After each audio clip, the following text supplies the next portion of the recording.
오늘도 새벽에 만난 하나님 오신 여러분들을 예수님의 이름으로 축복하고 환영합니다. 잘 오셨습니다. 함께 기도하겠습니다. 하나님 감사합니다. 하나님이 우리에게 오셨습니다. 우리를 불러주셨습니다. 이 모든 것이 은혜입니다. 우리가 내세울 공로가 하나도 없고 자격도 없습니다. 그럼에도 불구하고 하나님이 우리를 찾아서 불러주시고 자녀 삼아 주셨으니 우리가 무슨 말 더 할 수 있겠습니까? 감사하고 하루하루를 살아가게 하시고 감사하다는 말을 입술과 마음으로 하나님께 고백하는 삶 살게 하여 주옵소서. 예수님의 이름으로 기도합니다. 아멘. 우리에게 주신 하나님의 말씀은 데살로니가 후서 2장입니다. 1절에서 12절까지의 말씀 같이 보겠습니다. 데살로니가 후서 2장 1절에서 12절입니다. 우리 함께 보겠습니다. 형제들아, 우리가 너희에게 구하는 것은 우리 주 예수 그리스도의 강림하심과 우리가 그 앞에 모임에 관하여 영어로나 또는 말로나 또는 우리에게서 받았다는 편지로나 주의 날이 이르렀다고 해서 쉽게 마음이 흔들리거나 두려워하거나 하지 말아야 한다는 것이라. 누가 어떻게 하여도 너희가 미혹되지 말라. 먼저 배교하는 일이 있고 저 불법의 사람들 곧 멸망의 아들이 나타나기 전에는 그날이 이르지 아니하리니 그는 대적하는 자라. 신이라 불리는 모든 것과 숭배함을 받는 것에 대항하여 그 위에 자기를 높이고 하나님의 성전에 앉아 자기를 하나님이라고 내세우느니라. 내가 너희와 함께 있을 때에 이 일을 너희에게 말한 것을 기억하지 못하느냐. 너희는 지금 그로 하여금 그의 때에 나타나게 하려 막는 것이 있는 것을 아나니 불법의 비밀이 이미 활동하였으나 지금은 그것을 막는 자가 있어 그 중에서 옮겨질 때까지 하리라. 그때에 불법한 자가 나타나리니 주 예수께서 그 입의 기운으로 그를 죽이시고 강림하여 나타나심으로 패하시리라.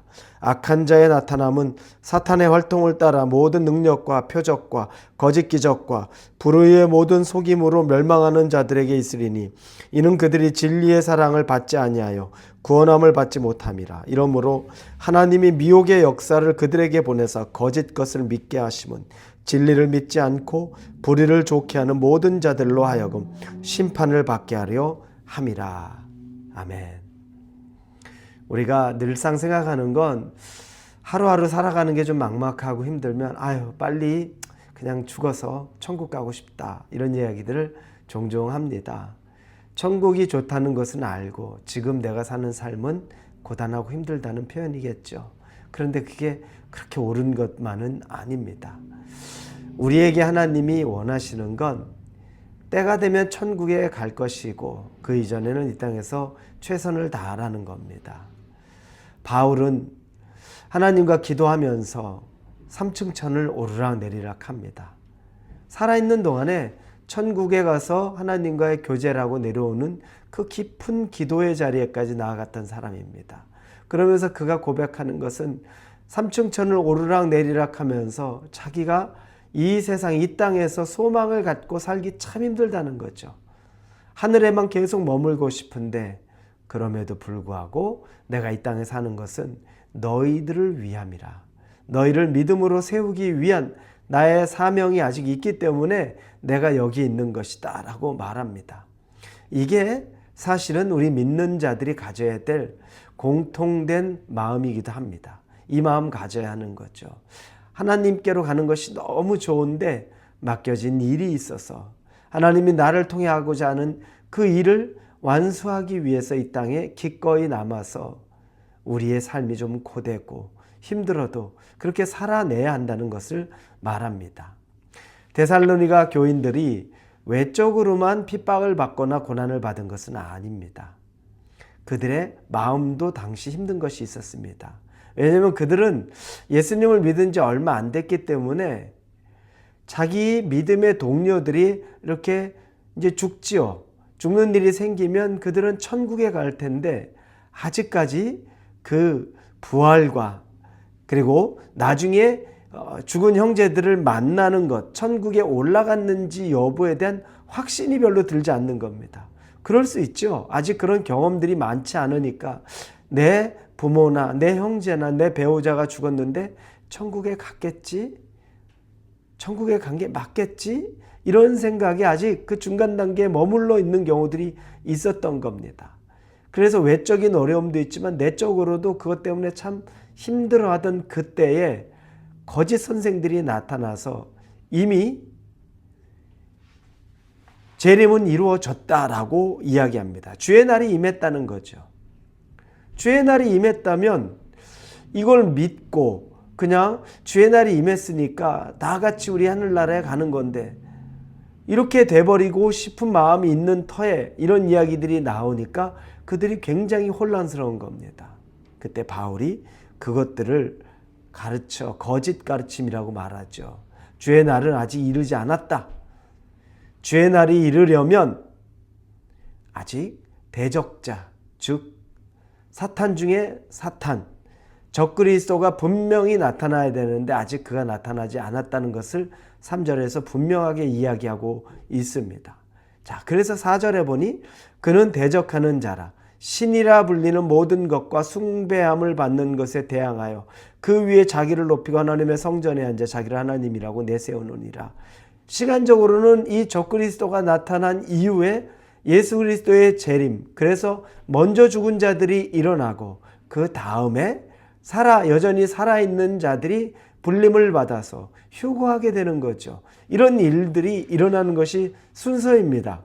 그런데 아직 적그리스도가 오지 않았으니까 재림, 예수 그리스도의 재림은 아직 임하지 않았다는 겁니다. 주의 날이 아직 임하지 않았다는 것을 말해주고 있는 겁니다. 자, 그럼 적그리스도는 누구인가? 이런저런 말이 많죠. 교황이다, 누구다 이렇게 이야기합니다. 그러나 아직 그 존재를 정확하게 우리가 알지 못합니다. 아직까지 적그리스도가 나타나지 않았습니다. 그 시대에 적그리스도 같은 사람들은 있었습니다. 그 당시에 이 로마의 황제 네로와 같은 사람이 적그리스도다 얘기했죠. 그 시대의 적그리스도입니다. 지금도 그 시대의 적그리스도들은 곳곳에 나타나 있습니다. 말할 수 없는 악을 행하고 사람인 것을 포기할 정도로 이 세상을 정말로 흐트러뜨리는 그 시대의 적그리스도는 나타났지만, 그러나 성경에서 말하는 하나님의 보좌에까지 앉아 있으려고 하는 그 적그리스도는 아직 나타나진 않은 겁니다. 우리가 아직 분별하지 못하고 있는 것일 수도 있고 아직 그 존재를 나타내지 않은 것일 수도 있습니다. 자, 그런데 적그리스도는 어떤 사람이냐? 그에 대해서 얘기하면 결국 하나님의 자리에까지 올라가 앉는 교만한 자라고 말합니다. 여러분, 교만은 이와 같이 큰 죄입니다. 조금 우리가 교만, 자기 자랑 이런 것이 얼마나 우리에게 위험한 것인지를 한번 생각해 봐야 됩니다. 내가 무슨 적그리스도 그렇게까지 생각하지는 않아도 교만이란 건 하나님의 자리에까지 올라가려는 그 마음이기 때문에 그렇습니다. 또 하나님 없이 내가 살 수 있다는 그 마음이기 때문에 그렇습니다. 이 교만한 것, 여러분, 이 교만함은 없어야 되고 대신에 조금 무능한 것 같아도 하나님 없이는 살 수 없다는 그 마음이 우리에게 필요한 겁니다. 이게 하나님 앞에 우리가 낮아진 자, 겸손한 자라는 겁니다. 하나님, 저는 무능합니다. 아무것도 못합니다. 잘하는 것 하나도 없습니다. 그래서 결국 전 하나님 없이는 살 수 없습니다. 이게 아름다운 고백이라는 겁니다. 사랑하는 우리 홀리웨이브 성도 여러분, 여러분의 고백이 이 고백이 되기를 바랍니다. 조금 부족해도 괜찮습니다. 왜냐하면 능력은 우리 아버지에게 있기 때문입니다. 부족해도 하나님 없이는 살 수 없습니다라는 그 고백이 있는 자를 하나님이 기뻐하고 함께 하시니 그 하루를 살 수 있기를 예수님 이름으로 축원합니다. 기도하겠습니다. 하나님 없이는 살 수 없습니다. 나는 무능하고 부족합니다. 라는 그 고백이 우리 모두의 고백이 되게 하여 주시옵소서. 예수님의 이름으로 기도합니다. 아멘.